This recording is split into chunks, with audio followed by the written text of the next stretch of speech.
Morning Line. With us this morning, Jeff Upton, Avery Powell, both here talking about We Are Building Lives organization here in Middle Tennessee that helps support veterans, making sure they can succeed in life after they get out of the service. Sometimes they hit on hard times, as Avery shared his story. Thanks, guys, for coming on. Really appreciate it. Thank you for having us. So, I mean, hopefully people are watching this, and maybe someone who needs help is going to find out about it through this program and seek it out.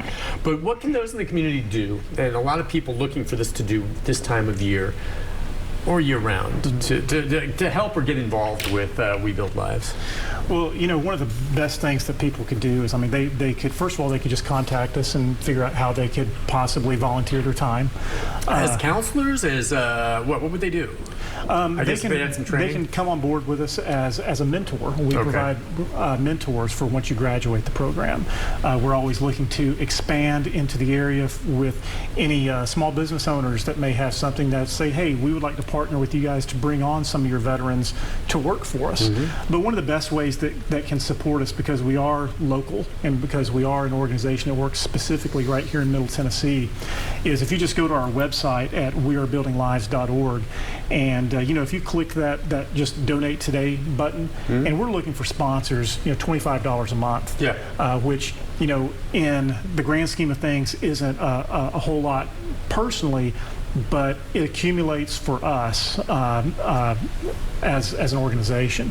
And just partnering with us that way, because it gives us a different revenue stream that we know, hey, okay, we know that this month we have this many monthly donors, and we know that that's going to be coming in, and that's how we keep our doors open. That's how we're able to help veterans like Avery and the other veterans that may contact us, or the ones that are there at the house, or being able to expand our services. And that's the way, because it really is a community that is keeping us in existence. And just to let you know, 93 cents of every dollar that people donate goes back into the organization as far as helping our veterans. So only 7 cents of every dollar goes back into administrative costs. And that's fine. And the bottom line is, if you had told me 100%, everyone who tells me 100% goes to charity, I'm full of crap. All right? That doesn't happen. You need to spend money to make money.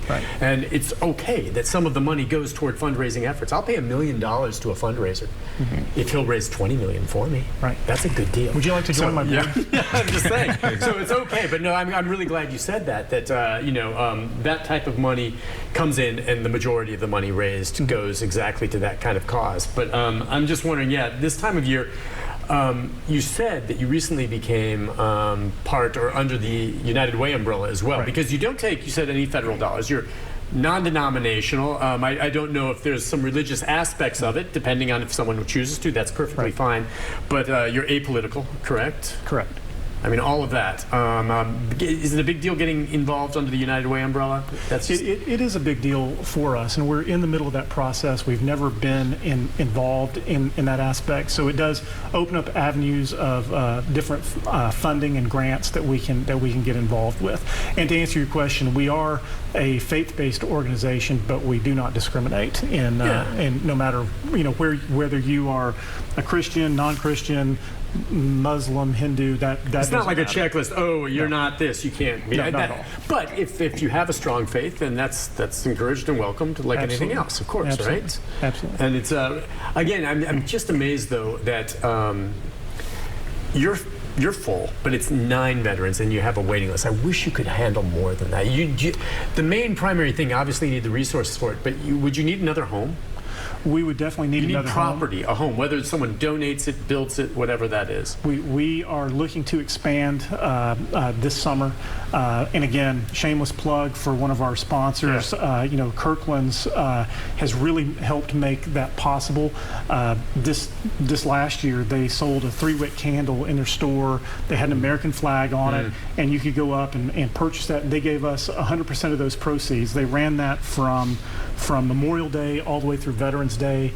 They gave us about $75,000 to $80,000 this year. But next year and the next 2 years is they're going to sell the candle, but then nationwide they are doing a in-store roundup type program for us, where somebody checks out and say, hey, would you like to donate $1 or $2 to this veterans organization? That is going to be somewhere between $175 to $250,000. Can you imagine? And Kirkland's does a great job. They're very involved. Steve Woodward, their CEO. He's been on this show before, yeah. He's a wonderful man, great friend. Love Woody. Woody's a great, wonderful man. Great cause. All right, so just Avery, if someone's watching who's a veteran, what would you tell a veteran right now who's where you were a few months back? Okay, you were in tough times. You weren't sure what to do. What would you tell them? I would say keep your integrity. Excellence in all we do. Service before self. So do what's best. Get help. There are programs that will help you. Did you have your doubts, though, when you were stuck in it?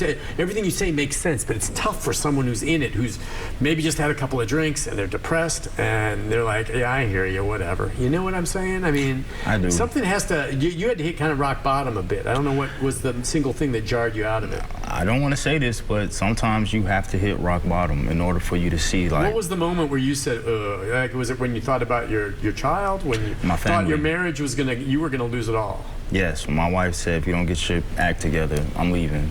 At that point, I lost the house, lost the truck, lost quite a bit of money. Yeah, that's a lot. So you lost all that. But I didn't. But the most important thing was losing my family.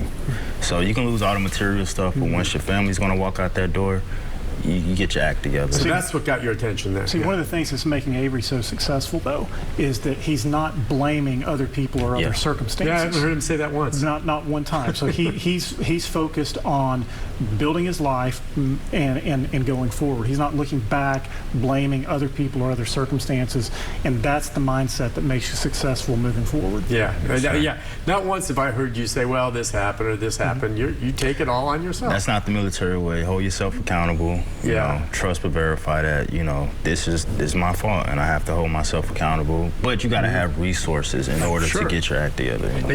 Do you suffer from PTSD at all? No, I did, slight PTSD. Or anxiety, mild depression. I did mess up my back while I was active duty.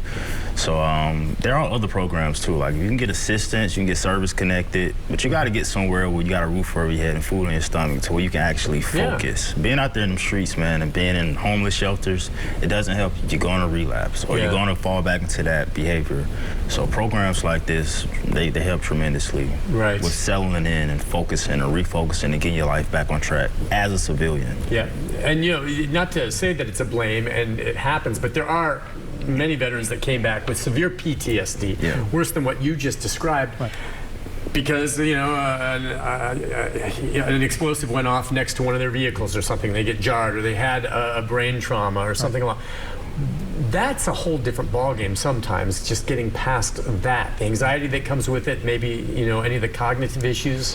What's interesting with that is we have a gentleman that just came to us, and we were having this conversation last week. His name is Dwayne, and Dwayne is a wonderful guy. He's a Desert Storm veteran.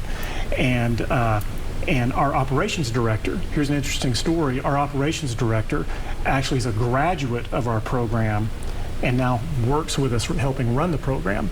But we were talking, and I was meeting Dwayne, and Dwayne was in Desert Storm, and he was talking about that. He said, the best time in my life was when I was serving next to my brothers at arms in Desert Storm, with those bombs going off all around him. He just looks back on that and he says, that was the best time in my life.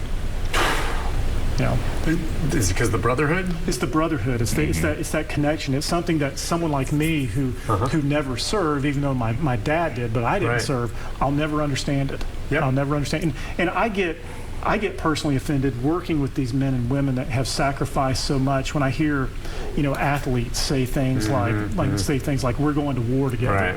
Right. No, you're not. You're going to play a game. Yeah. These men and women, again, have put their lives on the line or put their lives on credit in case we get into a conflict. They've put it on credit.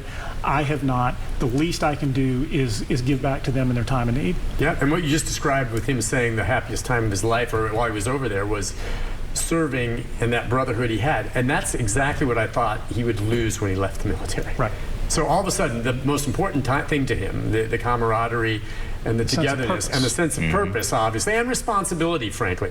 I mean, you hear about it sometimes. These veterans that come back and, overseas, they were in charge of multi-million-dollar pieces of equipment. They come back here, and sometimes they can't get a job because of some of the issues they're dealing with at a fast food restaurant. Exactly. And that's got to be tough. Do you know what he's talking about with that brotherhood and the camaraderie, that kind of thing? So all of a sudden that goes. You think you'll be able to recapture that a bit? I am now at the house, actually. Every day we decide on what we want to cook for dinner. Yeah. We're going to go clean and stuff. So how many are in the house with you? It's 7 total. It's 7. Okay, so that's the house. That's the 7 or 8 or 9 that are in there right now. That's right. And you guys all have to get along. Do they always all get along? Most of the time. Most of the time. I mean, no fist fights. We don't have no conflict. No. In 16 plus years, you're going to have some personality conflicts, but it's nothing that we've never had an arrest. We never had anything like that. But of course, there's always going to be personality conflict. But at the same time, that's also part of the recovery process of learning how to deal with conflict. So that's just all part of it. But the group of veterans that we have right now, these guys get along. They're a pretty cohesive unit. Yeah, because no matter where you come from, where you go, you're going to run into some conflict along the way. That's where. Yes, sir. So, all right, just to remind folks again, the phone number that you gave, if they want to inquire more about We Are Building Lives, either to get involved yourself or to refer to someone else who might need it, it was 615-678-4967. And I'll give that number out again. And then the website, too, right? It's wearebuildinglives.org. Go on there, and you can give there. You can learn more. All the details are on there. You can email us, and we will respond, and we can start the application process right there online. Yeah, and as you said, I mean, it was pretty quick. As you get that application process going, the moment he got out, was discharged, you were waiting to pick him up and take him to make sure, even if there's a day or two in between, that's where they could slip away, isn't it? Exactly. You never know. Yep. Exactly. And you were fearful, right? As soon as I walked out the facility, I saw the van waiting for me. What'd you think? You're like, I jumped in there, and they took me straight to the house. Didn't stop by the store. Nothing that would, cause me to. And then you get there, and there's an orientation. You met the guys, and this is the way it is. This is your bunk. This is where you sleep. This is the rules of the house. Unpacked my stuff. Settled in, and it's been. And you've been there how long now? About 3 weeks. 3 weeks, and you think, as you said, you could end up leaving the area if you go back to be with your family when you're ready. Sir. What, in the next few weeks after Christmas? Next year, around February, maybe. Next year, February, March. Yes, sir. Early spring. Okay. 88% success rate. 88%. How about that? Yeah, we are very proud of those numbers. Yeah, I think it's awesome. Jeff, listen, thank you for coming on. Thank you. Appreciate it. And Avery, thank you for coming on. Congratulations. Thanks for sharing your story. There's absolutely nothing to be ashamed about when you talk about these types of things. And sharing it can help people. And, learning that there's help out there, that's what it's all about. Really appreciate you all coming on. All right. Appreciate you, sir. And let us know when your fundraisers come up. I'll do what I can to promote it for you. Keep in touch with us, and we'll get that word out, because it's worthwhile following up on. I'll have that number, by the way, for you when we come back, wrapping up the show. But you guys have a happy holidays. All right. Thanks again for coming on. I'll be right back. We're wrapping things up right after this. Stay with us.